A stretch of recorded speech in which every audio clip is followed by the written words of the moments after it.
Do you have a beginning writer? I find that a lot of parents get really nervous about writing, and even if they're feeling comfortable about teaching reading and using real books in their reading program, they're not sure where to start with writing.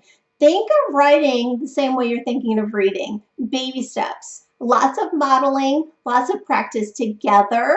You can do writing activities together and then allow your child to explore writing and make it so comfortable and so fun and so easy that they never fear writing. A lot of children fear writing because they have been asked to do everything perfectly. So just like we didn't ask them to talk perfectly when they started talking, and we didn't expect them to walk perfectly when they started talking, and we don't expect them to read perfectly while they're learning to read, we don't expect them to write perfectly while they're learning to write, and that includes spelling. So years ago, inventive spelling got a really bad rap, but I will explain to you that this is a really important way for children to learn how to spell. I have an entire folder of my youngest son's writing career from the time he started writing as a kindergartner and how it evolved over time. And what I loved about the school systems that he was in is that they allowed him to learn how to write over time. So an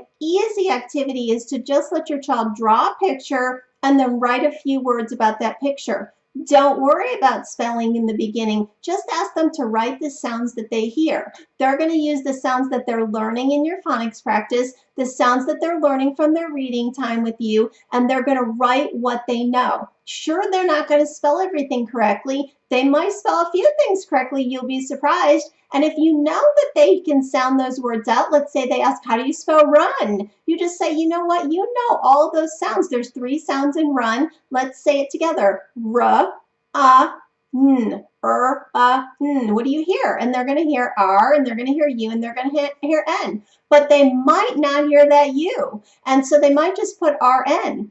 And so the story might be the dog and the boy run all day. And maybe they don't have that vowel in there yet. So the first thing you can teach them is, do you know what?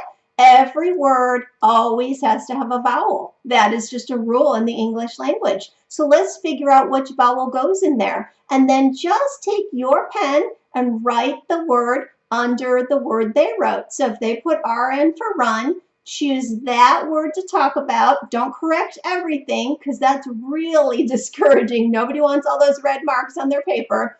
And just write RUN underneath it. Now you've given them a simple teaching activity. They've created a sentence, and in their mind it's really a story with a picture. You can do this after you read.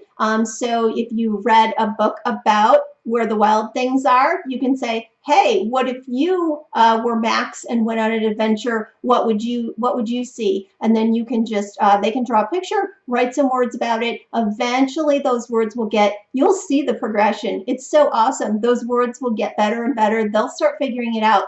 But what you do for them is you give them that freedom to write without fear that everything's wrong and that spelling matters. Because right now, that's not that important as they're beginning to learn to write. So again, have fun with writing just like you're having fun with reading. And I promise your children will learn to love to write too.